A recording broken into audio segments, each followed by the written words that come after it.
5월 27일 기사입니다. 한국의 야당인 더불어민주당을 중심으로 한 반일 세력은 지겹도록 방사능 괴담을 외치고 있다. 반면 한국의 해양 쓰레기 투기로 일본 해안선이 오염되고 있는 사실에 대해 그들은 아무 말도 하지 않는다.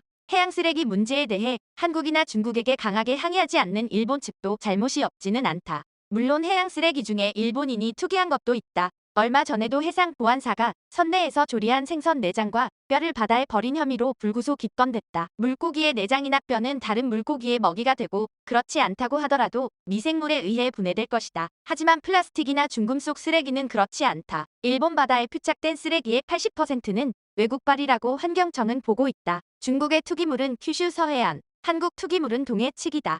한국 정부는 오랫동안 독도 남서쪽 배타적 경제 수역을 인분 및 가축 분뇨, 기타 산업 폐기물의 투기 해역으로 지정하고 투기를 계속해왔다. 이들이 우물을 바다에 버리는 것은 수송비 이외의 처리 비용이 들지 않기 때문이다. 해양 쓰레기 투기를 금지하는 런던 조약에 한국이 가입한 것은 1993년이었다. 그러나 필요한 입법 등 국내 절차를 진행하지 않았다. 국내 절차가 겨우 완료된 것은 가입한 지 22년이나 지난 2015년 말이었다. 그동안 한국은 국제 무대에서 해양 강국이니 녹색 강국이니 하며 선전을 이어갔고 2012년 런던 조약 총회에서는 부의장국 자리에 올랐다. 후안무치나 철면 피로는 부족하다. 그럼 국내 절차가 완료되었으니 해양 투기가 없어졌을까? 당치도 않다. 대마도 해안선을 보면 여전하다. 시기에 따라서는 염산과 과산화수소수 용기가 대량으로 밀려든다. 두 약품은 천연소금 생산과 김양식에 사용된다. 원래는 사용이 금지되어 있지만 들키지만 않으면 괜찮아요 인 것이다. 한국 정부는 금지했는데 민간적인 부분이라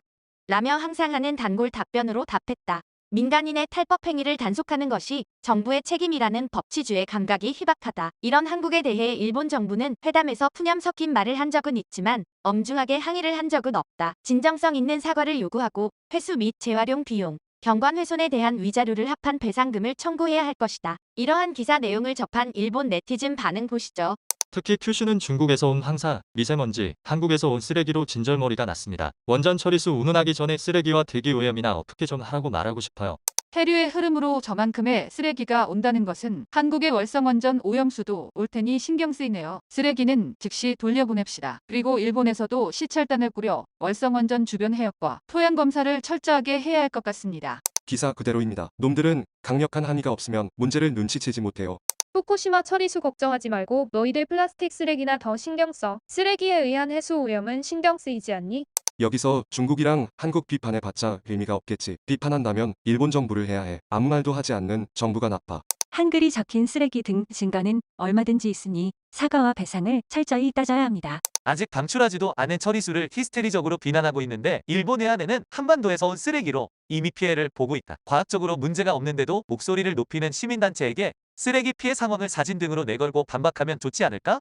일본발 쓰레기의 상황도 알아두자. 하와이 붕세들의 체내에서 적출한 일회용 라이터의 50% 이상이 일본 것이다. 유의하자. 일본의 처리수 방출에 시끄럽게 떠들어대면서 자신들이 버리고 있는 페트병은 어차피 일본으로 가니까 괜찮다고 무시하고 있겠지. 오늘 영상은 여기까지입니다. 일본과 관련한 다양한 소식을 전하고 있습니다. 재미있게 보셨다면 구독과 좋아요 부탁드립니다. 영상 제작에 큰 힘이 됩니다. 시청해주셔서 감사합니다.